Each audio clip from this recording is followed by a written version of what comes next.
Welcome, everyone. Thank you for joining us to another exciting seminar. Now in the cold winter times, we are very privileged to have Ed Hawkins out here.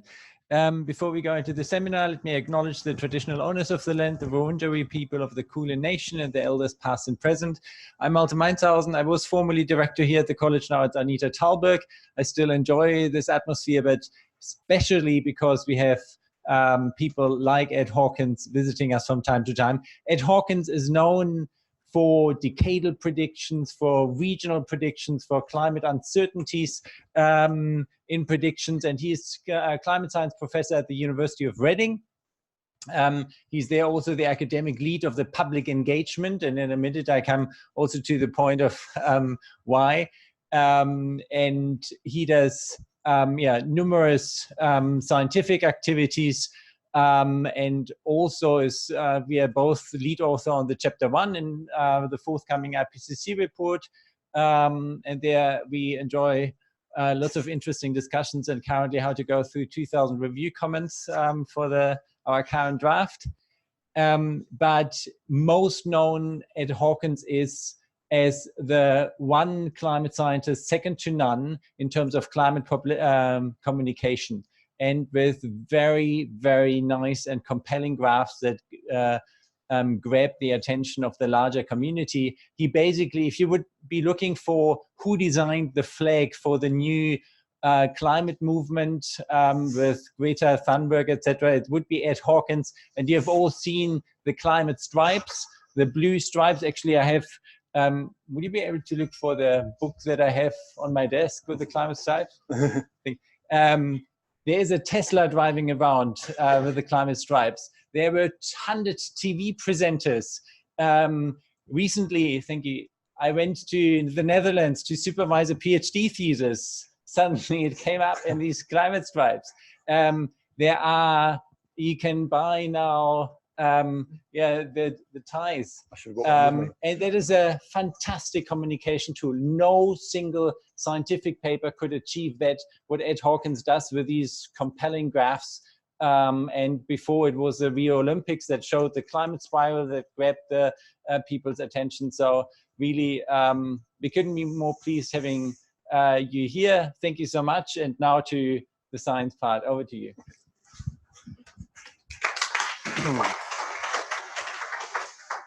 Thank you, Malte. It's all very embarrassing.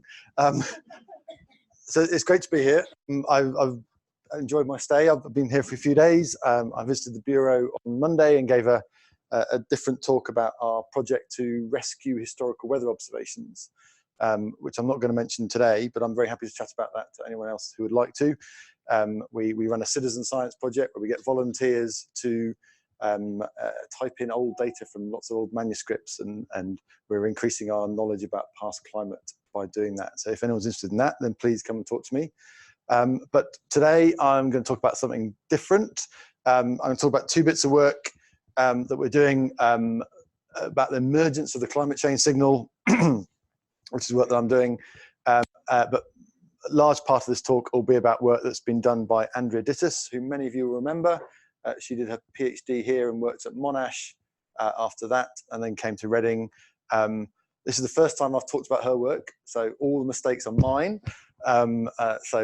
Excuse me if I'm making mistakes as we go along. That work is all done by Andrea. But I guess oops, I have to start with stripes then, after Malte. As Malte mentioned, this is a sort of recent initiative that we launched to try and communicate about climate change in a very different way. So here is global annual temperatures represented purely by color. So the darker blues are colder years, the hotter reds are warmer years. And this is the global version from 1850 to 2018, showing the progression of global temperature through time. You can see some very interesting features. So for the scientist, we instantly see, say, 1877, 1878 El Nino. We see the cold years at the start of the 20th century and the warming after that. But then obviously what's most striking is at the end, we see the rapid warming that we've seen since about the 1970s. And the reason we were, designing this type of graphics is simply to communicate in as simple way as possible. There's no axes, there's no complications to take the mind of the reader or the viewer away from just simply viewing the changing colors. And as a scientist, I've had criticism because, this is too simple. You're not representing the uncertainty and all the nuances that we worry about as scientists. But, the point is that we're trying to communicate the big picture message to the public in as clear and as simple way as possible, where there's no mistaking what's going on. And so recently we had this initiative, showyourstripes.info, where we launched this website, and there are these graphics available for every country around the world. And we launched that at the end of June, and we've had 1 million downloads of these graphics in 1 week, and people have been using them all over the world. So if you look at the global picture, it's very obvious that there's this long-term trend with a very sharp warming in recent times. This is the version of the stripes for Australia, going back to 1901. And the picture is similar, but it's different. We can still see the long-term warming trend, but it's not as obvious, because as you go to smaller spatial scales, we have more variability from year to year. And so the emergence of the signal of the warming is clear, but it's not as clear on the global scale, simply because it's a smaller region with more variation from year to year. But you can still see the last few years in Australia being very, very hot, and very, very clear change over the last few years, for example. So that's the regional spatial scale, if you like. And again, it's all about, we're thinking about where the change is emerging and what people experience. This is more similar to what people experience during their lifetimes. They don't experience global temperature. We often, scientists, we talk about the change in global temperature, but we should be thinking about telling stories about what that means for people, and people experience change at the local scale, not at the global scale. We can go even smaller. We can go to the city of Oxford in the United Kingdom. This Oxford has an unbroken temperature record from a single weather station going back to 1814. So at 9 AM every single day since 1814, someone has measured the temperature in Oxford. So we have an unbroken record since then. And these are the stripes then for Oxford since 1814 up to the present. And so there's lots of other interesting features we can see here.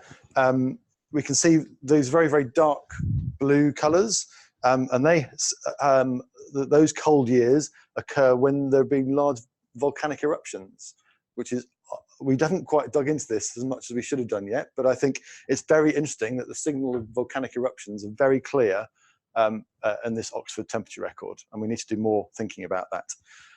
But again, you can see the emergence of the climate change signal towards the end, even though there's lots of variability from year to year in Oxford. This is a single weather site that you can still see the emergence, the fingerprint of climate change, the global warming at the very, very smallest spatial scales. So that's the sort of the stripy versions. So more sort of onto scientific versions, if you like. This is the same Oxford data presented in a more traditional manner. So here we have the data for Oxford in black from 1850, and I've superimposed the global temperature change in red. But I've scaled up the change in global temperature by 1.6 and overlaid it on the Oxford temperature data. So again, it's very clear that there's a lot of variability from year to year in Oxford compared to the global average. But what is particularly interesting, I think, is the fact that you can see the change in global temperatures even at a single weather station. You can see the sort of warming, cooling, warming, cooling, warming. The same pattern of temperature change that we see at the global scale is still just about visible at the scale of a single weather station. So this fingerprint of a global change is visible at the local scale. People are feeling global temperature with a lot more variability superimposed on top of it. So we'll maybe think about this emergence of a change a bit more. So When we talk about emergence, we often think about the fact that the temperature change is becoming clear. So if you, the change is emerging from the background of the variability. So if you lived in a climate of the 1850s, you would experience the odd hot year and the odd cold year. But what we're seeing now, the years have emerged from that background variability and become very clearly different. It's perhaps interesting to think about this number, this sort of 1.6 number. It seems like Oxford is warming roughly at 1.6 times the rate of the global average.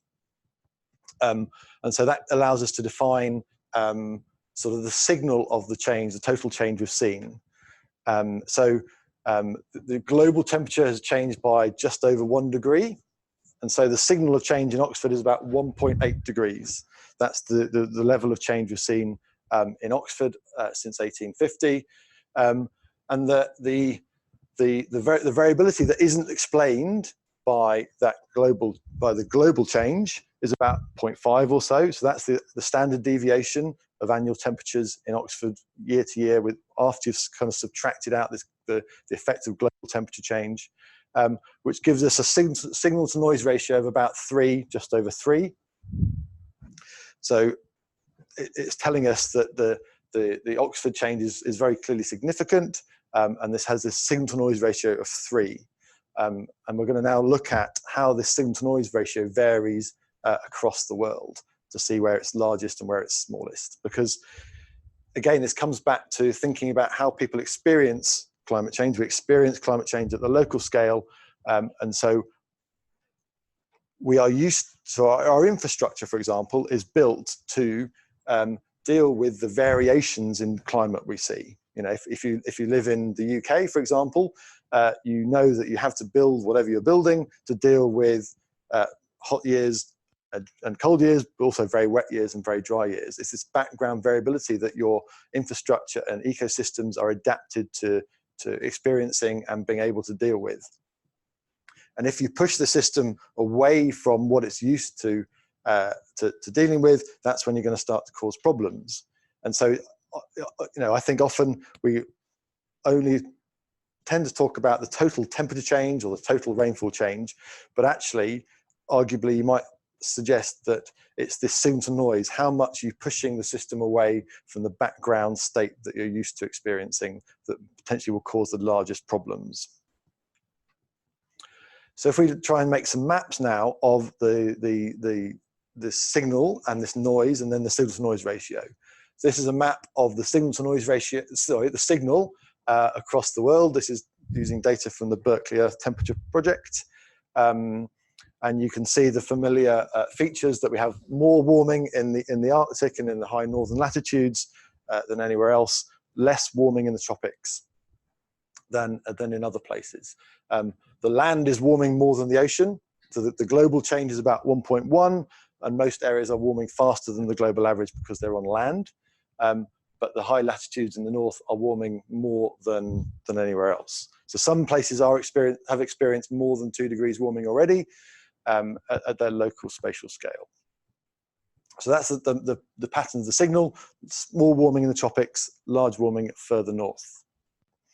And so, you know, one naive interpretation is that you might imagine that the effects of climate change are going to be largest where the signal is largest, but I'm not sure that's necessarily the case. We can do the same and make a map of the variations from year to year, the noise component. And again, you find larger values at the higher latitudes than in the tropics. The tropics have actually very low variability from year to year, purely because the dynamics of how the weather and climate system work. You get more variability from year to year, month to month, day to day in the extratropics and the northern latitudes than you do in the tropical regions. So although we're seeing largest signals in the high latitudes, we also see the largest variability, and it's the opposite in the tropics: small signals, small variability. So it's not necessarily obvious where the largest signal to noise ratios might be. But if we just take the ratio of these patterns, we find that actually it's the tropical regions with the largest signal to noise ratios. And it's often the most vulnerable, some of the most vulnerable countries in the world, some of the poorest countries in the world, which are experiencing the largest change relative to what they're used to experiencing. So we have signal noise ratios of above 4 or even 5 up to 6, which is essentially you're pushing your normal distribution of temperatures completely outside what it was previously in the early industrial period.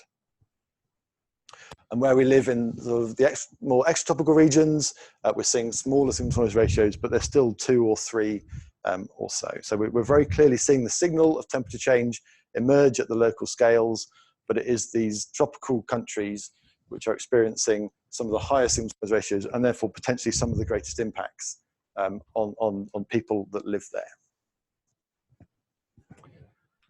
there.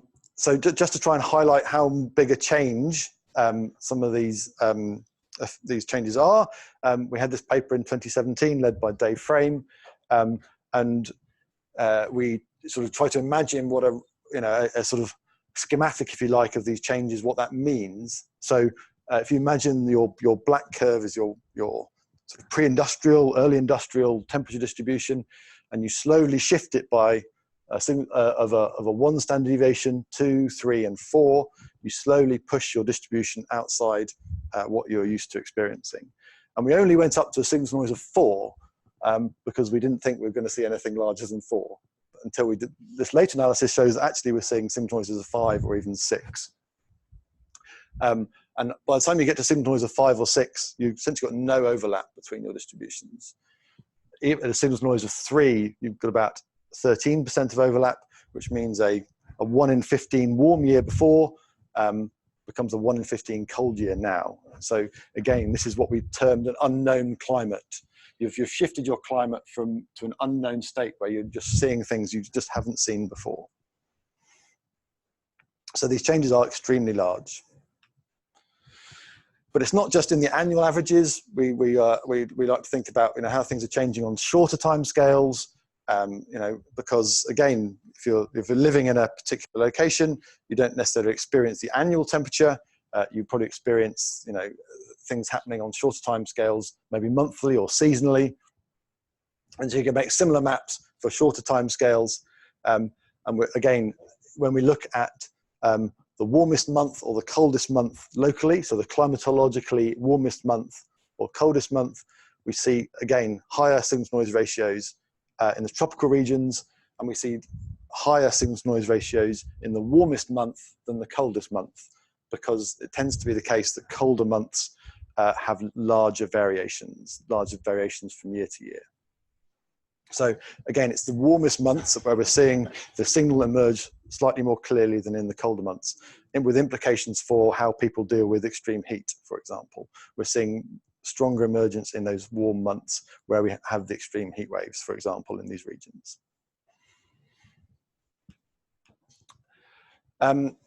So now sort of just changing, so that was kind of the emergence of the climate change signal work that we're doing. And we're now going to think a little bit about trying to explain some of the changes that we've seen. There's a slight change now to thinking more about the processes going on to explain what's been happening. So again, this is the more traditional version of the global mean surface temperature time series from 1850 till now. We see the familiar pattern that we're used to seeing of variability, and then the long-term trend with lots of interesting features superimposed. And so our understanding of this change is that the long-term trend is largely driven by greenhouse gases. We see interesting El Nino events, for example, with producing variability. We see volcanic eruptions cooling the climate periodically. We see interesting variability. There's perhaps influences from other natural forcings, small changes in solar activity, and obviously volcanoes. But this type of period here in the middle of the 20th century has always been one of great interest. We saw quite a rapid warming before it, and then a flattening or even a cooling over the 50s, 60s, and 70s before the more rapid warming occurred after that time. And the explanation that we have for this particular feature, if you like, is that yes, there's an overall warming due to greenhouse gases, But this period is particularly influenced by what we call the sulfate aerosols, which are the small particles emitted when we burn fossil fuels, which were emitted to the atmosphere unfiltered at that time. And those particles tend to reflect a lot of solar radiation back to space, and so act as a cooling influence. And so when we burnt fossil fuels rather rapidly in this period, although we produced lots of greenhouse gases, we produced a lot of these sulfate particles which help cool the climate. And that's why we saw this flattening or this cooling period up to the 70s. And at that time, we realized the bad health effects of those particles, and we started filtering them out of our power stations. The Clean Air Acts came in the 60s and 70s, which meant that that cooling influence was removed, which meant the warming influence, the greenhouse gases could emerge very strongly. So although we've improved people's health, we've allowed this warming signal to emerge very clearly. So to understand this time series, we have to think about all of these factors. It's not just greenhouse gases, it's the aerosols, it's the volcanoes, it's the solar activity, it's the changes in land use, and all of the other interesting factors that we have to think about. But I'm going to focus a little bit on the aerosols, because they are arguably the most uncertain component of this particular puzzle of understanding the past. And aerosols are complicated. This is a still from a NASA movie. You can go and find this movie online. It's fascinating to watch. They've produced an estimate of the aerosols particles in the atmosphere, with colored by different types of aerosols. So there's dust in kind of the reddy orange colors. You can see it blowing off the desert regions in Africa, for example, even getting caught up in hurricanes in this particular frame of this particular movie. You see sea salt, which is another important aerosol, blowing around the Southern Ocean. In other places, there's smoke from fires, both accidental fires and deliberate fires. You can see that smoke swirling around. And then there are these sulfate particles, which are caused by the burning of fossil fuels. And you can see them being emitted in the developed regions of the world, and they get advected around, blown across the Atlantic, from Europe, and increasingly from Asia as well. And it's those sulfate particles that are the ones that humans are responsible for, and that those are the ones that are acting to cool the climate in that particular period.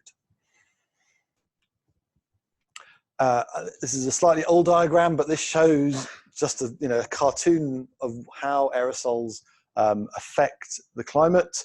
There are the so-called direct effects, where these sulfate particles scatter and absorb radiation. So those are the kind of direct influences, how they interact with solar radiation.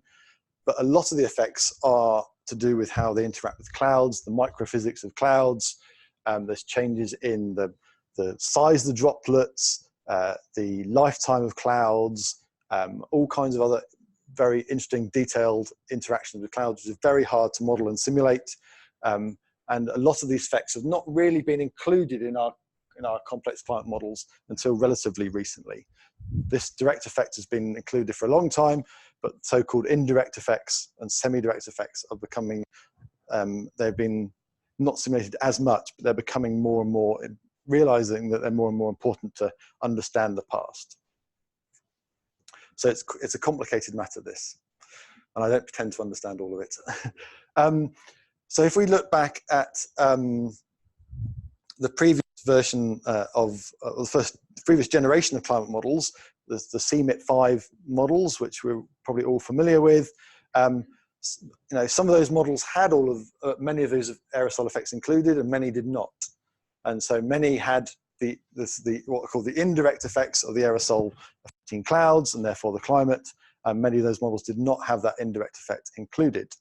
And there's a study by Laura Wilcox a few years ago, which showed that the models with the indirect effect included was better able to represent this period, particularly period in the 50s and 60s, where we saw this cooling in the observations, and those are the models that were better able to represent that particular feature of the historical temperature observations. Including these extra processes seems to have improved our understanding of that period. But aerosols are still very uncertain, Again, this is a figure from the last IPCC report, which you're probably all familiar with, showing the different rates of forcings that we estimate have been experienced by the Earth. We obviously have the greenhouse gases and all of the other interesting effects on the climate, the contrails, albedo, and so on. And then there's two bars here at the bottom for aerosols, the sort of direct interaction with radiation and the indirect effect through clouds. And the error bars here are very large. The uncertainty in these processes means that we're very uncertain about the size of this aerosol effect. It's the largest source of uncertainty in this diagram. So we have to try and understand it better. And lots of people have been working on this for a long time, and we still haven't reduced that uncertainty significantly. So Andrea, my postdoc, has been doing a lot of work at the moment to try and develop a novel ensemble of simulations to try and unpick some of these issues. And this is very much work in progress, so I'm happy to hear any comments. This ensemble is available for anyone who wants to use it. So again, if you're interested, come and talk to me afterwards. But it consists of an intermediate historical ensemble. This probably used to be a large ensemble, but now we have much larger ensembles being produced elsewhere, and so this isn't really a large ensemble anymore. But we have 20 simulations from 1850 to 2014. We're using the Met Office climate model, the latest version, HadGEM GC3.1, which is very, very close to the CMIP6 version. It's about 100 kilometer resolution in the atmosphere and 1 degree resolution in the ocean. And we've run these simulations with the historical radiative forcings. So the latest CMIP6 forcings from 1850 to 2014. But what we've done is we've modified the emissions of these anthropogenic aerosols, mainly the sulfate particles. And so what we've done, we've taken the aerosol emissions, which are prescribed as part of the protocol for running the default CMIP simulations, and we've scaled the aerosol emissions up and down by certain factors. So the default settings are a scaling of 1. We have performed simulations where we have increased the emissions by 50% to 1.5, and we've also reduced them by different factors as well, to try and represent this uncertainty in the radiative forcing due to aerosols. So we're trying to sample that uncertainty in the aerosol forcing. And we've done 4 simulations for each of these different scaling factors to sample the internal variability of the atmosphere and the ocean. So we've got 20 simulations, 5 different scalings, 4 different simulations for each. And so we can look at the difference between these ensembles to understand the effect of the different aerosol emissions. So what do the aerosol emissions look like? So this is a time series of the aerosol emissions. The default setting, the normal setting, which all the CMIP6 models will have, is the blue curve, and we have scaled them up and down by these different factors to sample the range of uncertainty in forcing. And in the HadGEM model, this is the forcing produced by the different scalings, and we chose these scalings deliberately to sample the large range in radiative forcing. So the 1.5 scaling produces a cooling influence of 1.6 watts per meter squared, which is kind of as large as we might expect this forcing to be in a cooling way. And the 0.2 scaling ensemble produces the opposite, very low cooling influence from the aerosols. And so we're completely sampling that uncertainty range as best we can. So this just shows a map of the what's called the aerosol optical depth, just showing where the emissions and where the sulfate particles end up in the atmosphere. This is the 1950s to the 1980s, where we had large emissions from Europe and North America and Africa as well. I think this is more like the dust probably rather than the sulfates themselves, but the developed countries show the sulfate emissions. And if we go on to the later period, the more recent period, you can see that the emissions from Europe and North America have actually declined, and they've increased in Asia. So the locations of where the emissions are occurring has shifted from Europe and North America to more Asian countries, because essentially, yeah, we've stopped burning so much coal in North America and Europe, and we've introduced the Clean Air Acts, which means we don't let so many of these particles get into the atmosphere. So not only does the magnitude change, but the patterns change as well. And so these scalings, they're applied, they're a constant factor in both space and time. So it's the simplest thing we might think about doing. So what does that do to the global temperature change simulated by this particular model? So here we have the global temperature as simulated from 1850 up till 2014.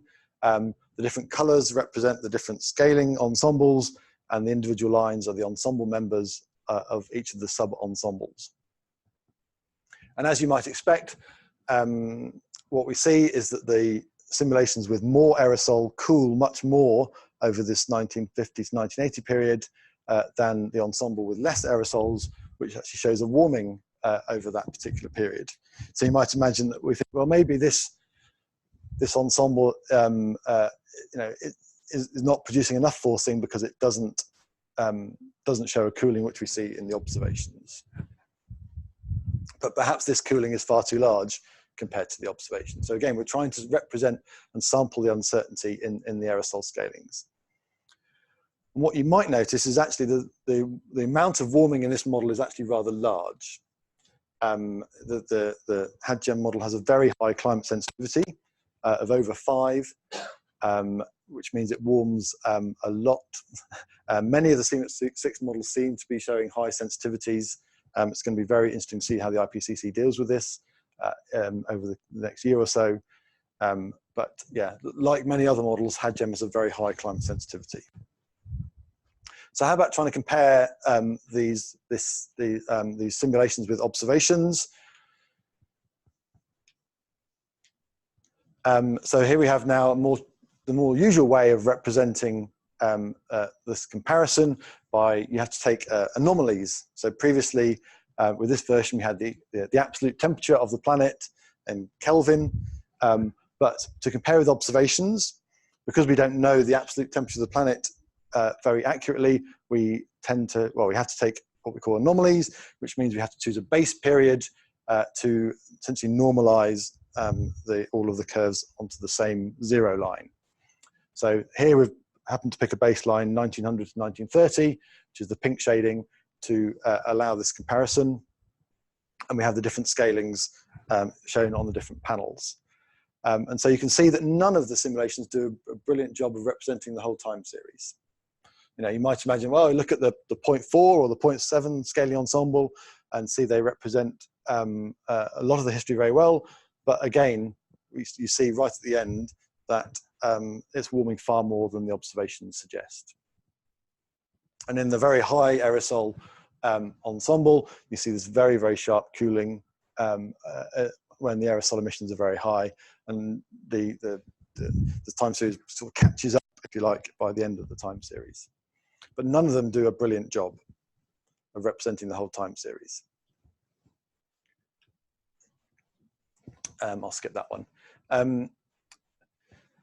So if we're thinking then about trends in temperature, so instead of just showing the time series, we're going to show running trends. This is 31-year trends in global temperature. The two black lines are two different observational data sets, and the color lines again are the simulations for each of the different scaling ensembles.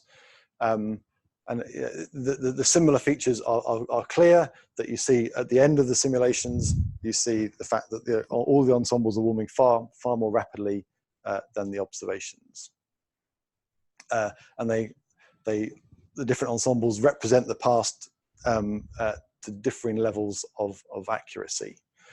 So again, the 0.4 and the 0.7 ensembles, you know, do a pretty good job for large parts of the time period, but not at the very end. So those with sharp eyes may notice that there's some interesting features, like the ensemble spread. The difference between the ensemble members is far smaller in a couple of these ensembles than the others. We don't understand that yet. But that's something we would like to explore.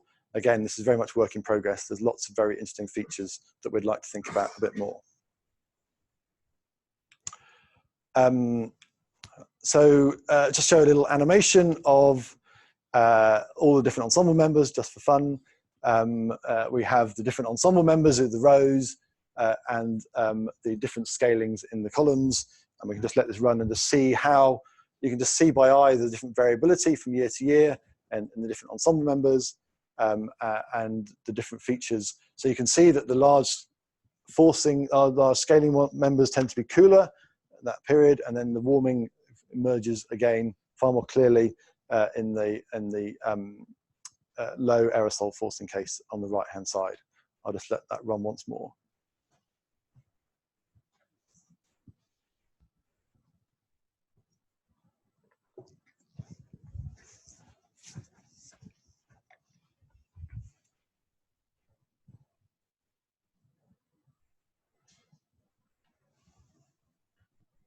So there's lots of very interesting features that are there to explore.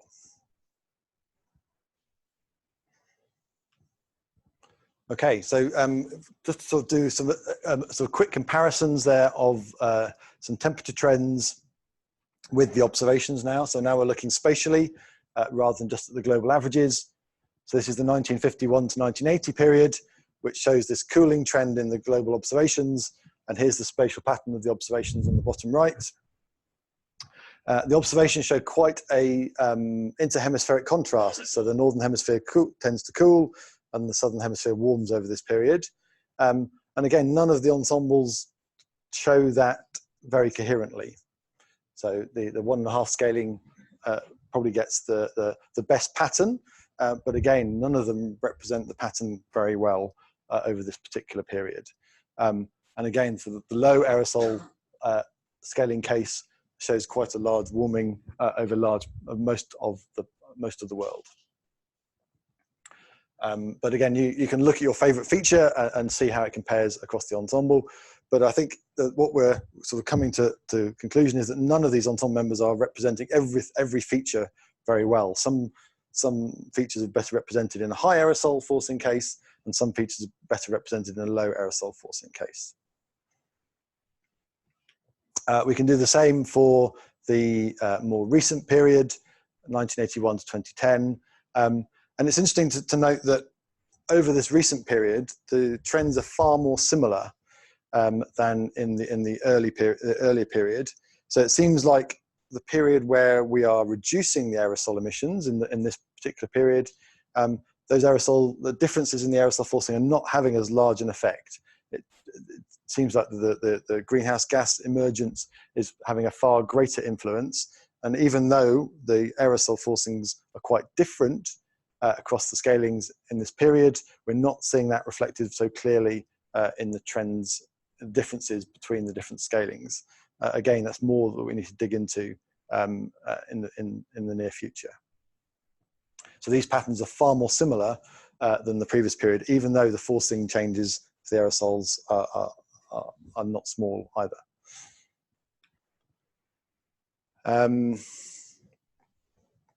I'll skip that, I think, probably. But we're also looking at other variables. So again, this is all about trying to think about what else we can look at to try and understand the effect of aerosols on the climate. We've got very different patterns of rainfall change. So this is the trends in rainfall over the period where we have a high aerosol forcing case. So again, this is the low aerosol forcing case and the high aerosol forcing case, the trends in the rainfall patterns. And again, there's large differences between the two ensembles, which we might think about trying to compare with some observations and see if we can see differences and see whether any of these ensembles do a better or worse job of representing rainfall. And we can make similar maps for the later period as well. And again, we see the similar feature that these are more similar for different scalings than they are for the earlier period. So again, it seems like the greenhouse gas influences are far larger and overwhelming the aerosol effect in this later period. You can see some small regional differences, but that's generally the case. And then again, just as a sort of little tour of the things we might think about looking at, we've got Arctic sea ice extent. Again, so the red colours are the low aerosol forcing, so the warmer climates. And interestingly, that in that case, we're getting essentially zero sea ice now in those low aerosol forcing cases, which doesn't match the observations. So yeah, we were seeing many years with less than 1 million square kilometers of sea ice in those ensembles, which may help explain some of the temperature patterns that we see in the recent period with very high warming in the Arctic in those simulations. That's kind of a bit of a tour really of things we've looked at in this ensemble so far. There's many things we would like to look at, and if anyone wants to come and help join us and think about this, it would be great. But just a few concluding remarks.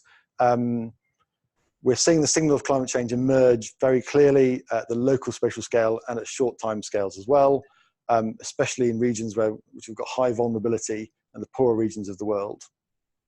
We can see that in the observations. We've developed, or Andrea's developed, this novel large ensemble of simulations with a single model to try and sample the uncertainty in our historical aerosol forcing emissions, to try and examine the causes of the past change in climate and learn about the effects of aerosol, and we can make that data available. We're seeing that the trends during the mid-20th century are very sensitive to the magnitude of aerosol forcing, as we might expect, but the trends later on are actually far more similar than we expected, and are primarily greenhouse gas driven, regardless of the scaling. The pattern of the change is probably best matched by the high aerosol forcing case, but that's not true of the time series, so that the pattern is much better in that ensemble. It shows far too greater cooling, but the pattern is about right. But the pattern agreement is low overall in that period where the aerosols are having a large influence. And I'll stop there. Thank you.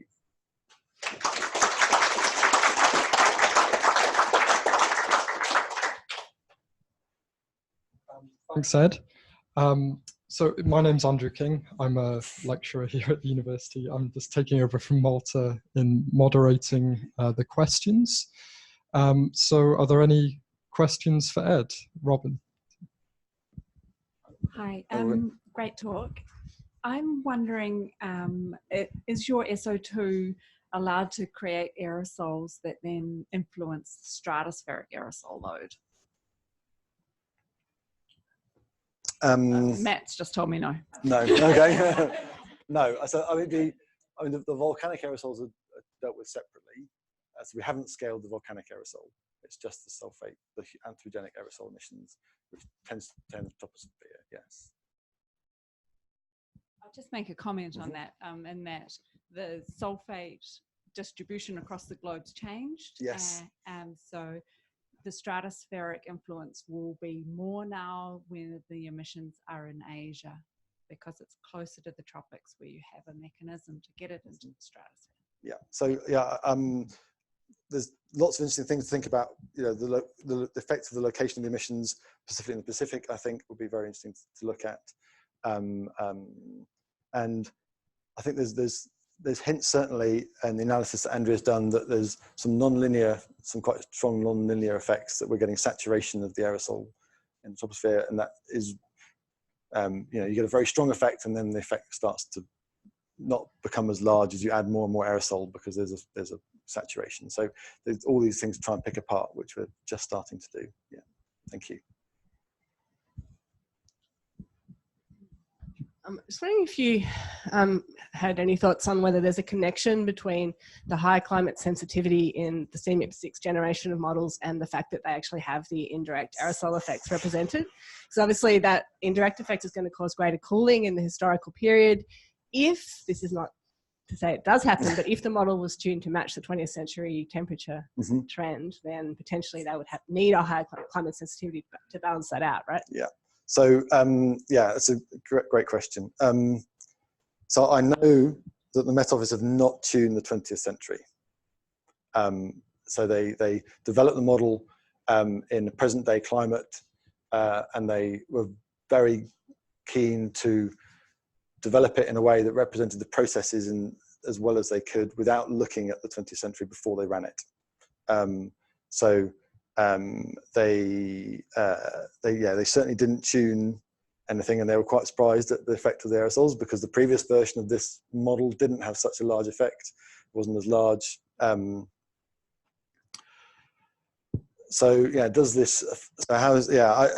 They're still digging into why the model is so sensitive. It's not, no, exactly. Yeah, NCAR, and there's 2 or 3, IPSL I think is quite high as well. It's a puzzle.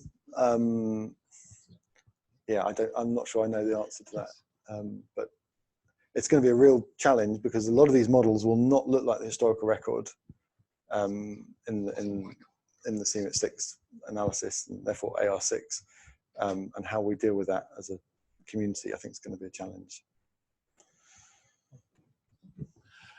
Joe just took my main question, but I've got a second question. So there's uncertainty in the effects of aerosols, but as far back as the 1950s or even earlier, there must be uncertainty in just how much was emitted, especially from countries that perhaps didn't report very well. Is there some way to try and account for that uncertainty using some kind of error bars or ensemble approach of the actual emissions? So yeah, I mean, so here we have scaled the emissions, but we haven't changed the spatial pattern. So we've just done a constant scaling in space and time. You might imagine doing a more complex approach where you scale the patterns, change the pattern slightly, or have a different scaling factor through time. We did discuss that when we're designing this ensemble. We decided we'd go for the simple thing first, but yeah, absolutely, there is huge uncertainty in the pre-industrial loading of aerosols, for example, which is very uncertain, and that again comes back to the saturation effect that might be playing a role. So yeah, I guess we'd like to see other models do similar things. I think that would be really helpful, and maybe think about the next step of complexity for doing some different pattern of emissions, because yes, there is large uncertainties in that. Yeah. So, thanks, Ed. So this question comes from Fraser Gibson, and I'm not sure I want to ask it. Does the research lead to calculating the aerosol requirements if they were to be introduced by aeroplanes or other methods? So yeah, so there's obviously these ideas that geoengineering will introduce aerosols into the stratosphere to try and cool the climate. So I guess this particular research doesn't really dig at that, because I think it's the stratospheric aerosols which are going to be more important for that, if we were to decide to take that option. There's a lot of research into that geoengineering option. I'm not sure this particular ensemble is useful for that question. Just point Fraser to the GeoMIP website then. Yeah. Ben? Yeah, hi, Ed. Some of the implications here seem to be pointing towards higher equilibrium climate sensitivity. There was a nice paper came out in Nature Climate Change last week linking decadal variability to higher decadal variability to higher equilibrium climate sensitivity. So I guess my question would be, what do you think, in your view, drove the slowdown since the year 2000?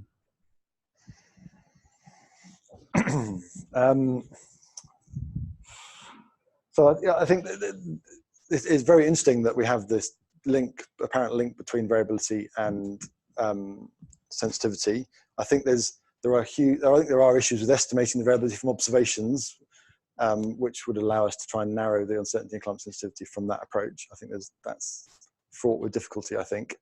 I think there is a increasing body of literature about the uncertainty in our observation data sets about the past and also the recent period.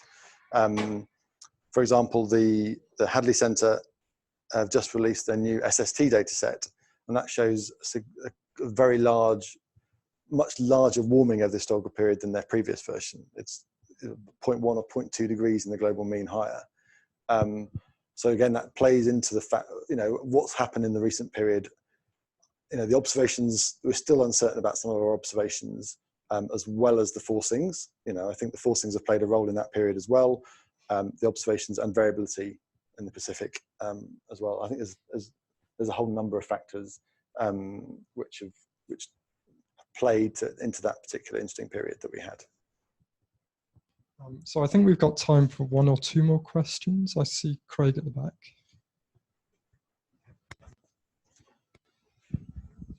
Hi, Ed. Yeah, about the uncertainties. I mean, even now we don't have very good observations from space of aerosols. It's pretty indirect. But, you know, going back and you know, a few decades before we had those satellites, there was hardly anything. And then, so what are you relying on? You know, reports from companies about how much energy they're emitting, right? Yeah. So can those companies be trusted? You know, if there's something wrong with their you know, furnace or whatever, you know, it'll be very inefficient and they'll produce, you know, won't match their electricity output. There's all sorts of problems here. So did these people who presented these scenarios, did they like give you a relative error of what it is? And presumably this relative error of the emission scenario, particularly over the historical period, is just getting bigger and bigger as you go back. I also wanted to mention like the Dust Bowl in the 1930s, wildfires. I mean, yeah.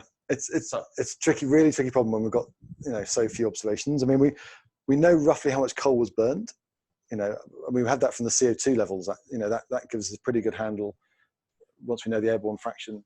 So that there is extra information that we do have, which can inform that. But I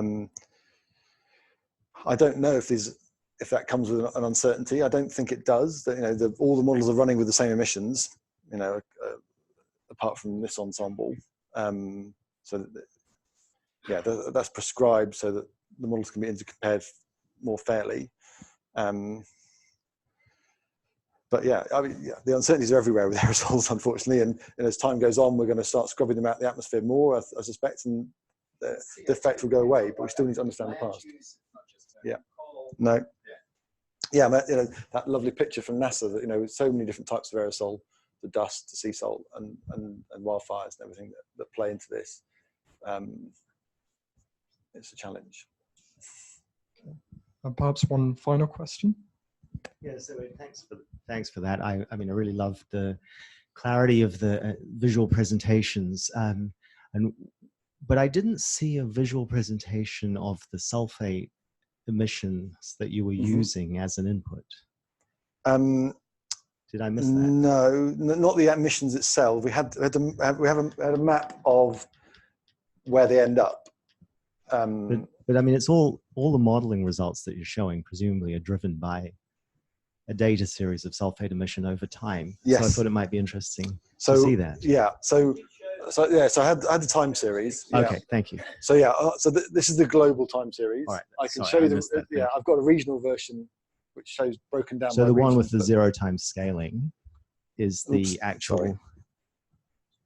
So the blue line is the actual one that's been used by CMIT6, and the other color lines are the different. So the purple line is when it's been scaled up, and the others are when it's been scaled down. I hadn't understood that. Yeah. Thank you very much. Cool. Okay.